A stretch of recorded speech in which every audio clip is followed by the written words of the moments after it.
ഇന്നത്തെ കാലഘട്ടത്തിൽ പല പെൺകുട്ടികളും കല്യാണത്തിനോടൊരു വിമുഖത കാണിക്കുന്നതിനുള്ള പ്രധാനപ്പെട്ട കാരണം മുമ്പ് കല്യാണം കഴിച്ചിട്ടുള്ള ആളുകളുടെ അനുഭവം കണ്ടിട്ടാണ്. ഇപ്പോൾ ഒരു 3 പെൺകുട്ടികളൊക്കെ ഉള്ള ഒരു വീട്ടിൽ 2 പെൺകുട്ടികളുടെ ചേച്ചിമാരുടെയൊക്കെ കല്യാണം കഴിഞ്ഞു. അവരനുഭവിക്കുന്ന ജീവിത അവസ്ഥകൾ ചിലപ്പം ഭർത്താവിൻ്റെ വീട്ടിൽ നിന്നുള്ള പ്രശ്നങ്ങളാവാം, പഠിപ്പിക്കാമെന്നൊക്കെ പറഞ്ഞ് അല്ലെങ്കിൽ ജോലിക്ക് പോകാമെന്നൊക്കെ പറഞ്ഞ് പിന്നീട് ജോലിക്ക് പോകാൻ പറ്റാത്ത അവസ്ഥയായിരിക്കാം.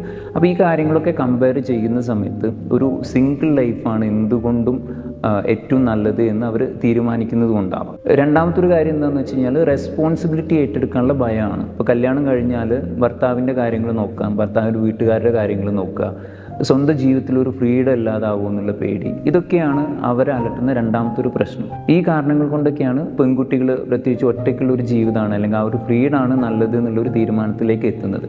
പിന്നീട് വേറൊരു കാര്യം എന്താണെന്ന് വെച്ച് കഴിഞ്ഞാൽ നമ്മൾ കല്യാണം കഴിക്കുന്നതിന് മുമ്പേ പല പെൺകുട്ടികളോടും പറയും കല്യാണം കഴിഞ്ഞിട്ട് പഠിക്കാം, ജോലിക്ക് പോവാം. പക്ഷേ ഒട്ടുമിക്ക ആളുകളുടെ കാര്യത്തിലും അത്തരത്തിലുള്ള കാര്യങ്ങളൊന്നും നടക്കാറില്ല. അപ്പോൾ അതൊക്കെ കണ്ടിട്ടുള്ളൊരു പേടി കൂടെ പെൺകുട്ടികളെ ഈ ഒരു രീതിയിലേക്ക് ചിന്തിക്കാനുള്ളൊരു കാരണമാവാറുണ്ട്.